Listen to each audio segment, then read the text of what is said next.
এটা আমার প্রথমত একটা ব্যক্তিগত মতামত দেই।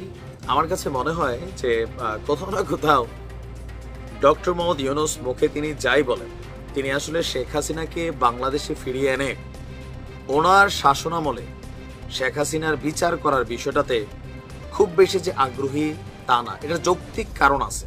কারণ উনি আজীবন রাজনীতি করবেন না, বা তিনি এখানের পার্মানেন্ট পলিটিশিয়ান না। তিনি হচ্ছেন এখানে রাজনীতি করছেন না, মানে তিনি এখন সরকারের দায়িত্বে আছেন। তো যদি শেখ হাসিনাকে বাংলাদেশে ফিরিয়ে আনার সুযোগ হয়, একটা বিচারিক প্রক্রিয়া শুরু হয়ে যায়, আজীবন আওয়ামী লীগ ডক্টর ইউনূসের 14 গোষ্ঠী সহ এটার পিছনে লাগবে। ইভেন এই ভয়টা শুধু ডক্টর ইউনূস না, আপনি আসিফ নজরুল বলেন, এই উপদেষ্টা পরিষদের এনজিও সরকারের যারাই আছে, এই ভয়টা কিন্তু পায়, এটা বাস্তবতা। তবে আমাদের উপদেষ্টারা, ছাত্র উপদেষ্টারা যেটা বলে, এটা হচ্ছে তাদের ব্যক্তিগত পাবলিক সিকিউরিটি। পাবলিক এবং ব্যক্তিগত কেন? শেখ হাসিনা ফিরে আসলে আমরা সবাই জানি, চোখ বন্ধ করে এই ছাত্রদের বা এদের পরিবারের, এদের সাথে কানেক্টেড প্রত্যেকটা মানুষরে যদি পাওয়ার লেভেলে আওয়ামী লীগ কখনো আসে, তারা সবচেয়ে বড় ক্ষতিগ্রস্ত হবে। ছাত্ররা কিন্তু এটা জানে, যার কারণে তারা চায় শেখ হাসিনার ফাঁসি একবারে শেষ করে দেখ, তখন আর কোনো ঝামেলা তাদের জীবন নিয়ে তাদের হবে না। এই যে নানান আলোচনা, এই আলোচনাতে শেখ হাসিনাকে ফেরানো কি আসলে সম্ভব? এইটা ইউনূস সরকারের জন্য অসম্ভব একটা বিষয়। তবে তিনি ক্ষান্ত দেন নাই, পাবলিকলি জনগণকে বোঝানোর জন্য হইলেও তিনি কিন্তু বিষয়টা নিয়ে কাজ করে যাচ্ছেন, বা তার সরকার কাজ করছে।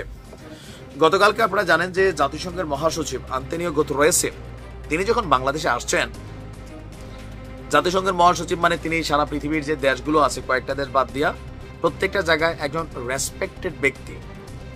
ইভেন ওনাদের হস্তক্ষেপে ইসরায়েল পাত্তা দেখ না দেখ, আমেরিকা পাত্তা দেখ না দেখ, রাশিয়া পাত্তা দেখ না দেখ, মিয়ানমার পাত্তা দেখ না দেখ, অনেক দেশ টুকিটাকি পাত্তা দেয়।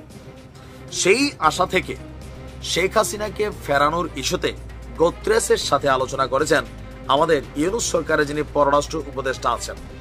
তবে ওনার বক্তব্য, সরকারের বক্তব্য, বা যে প্রসেসিং চলছে ভারতের গণমাধ্যম থেকে আমরা যা শুনছি, এই প্রসেসিংটা হচ্ছে শেখ হাসিনাকে ফেরাতে যদি 100% চেষ্টা করা লাগে, আমাদের সরকার সেটা আপনার কি বলা হয়, যে ধরেন হয়তো 10% করতেছে, আর বেশি না। কিন্তু ভারতীয় গণমাধ্যমের বক্তব্য এটা হচ্ছে সরকারের পক্ষ থেকে 10%। তারপরেও জনগণের কাছে বা ছাত্রদের শান্ত করার জন্য হলে কিন্তু কিছু বক্তব্য দিচ্ছেন।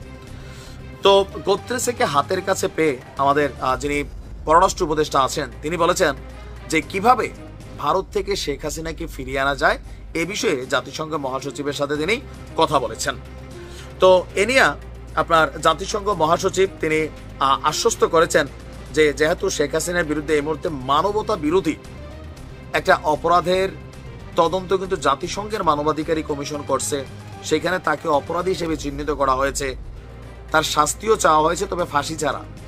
তো এই বিষয়গুলো নিয়ে যেহেতু তিনি এই সংস্থাটার প্রধান, তিনি বলেছেন তার দ্বারা যতটুকু সম্ভব তিনি বিষয়টা নিয়ে ভারতের সাথে কথা বলবেন।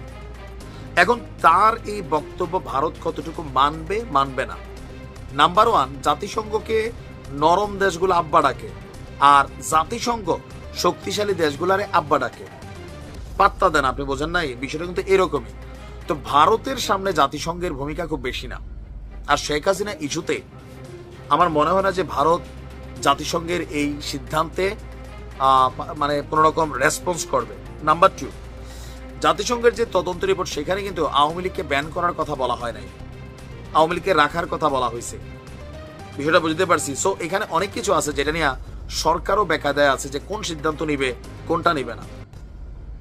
যতটুকু আমরা বুঝি, গুতেরেসের কথায় ভারত শেখ হাসিনাকে ফেরত দিবে না। ভালো থাকো।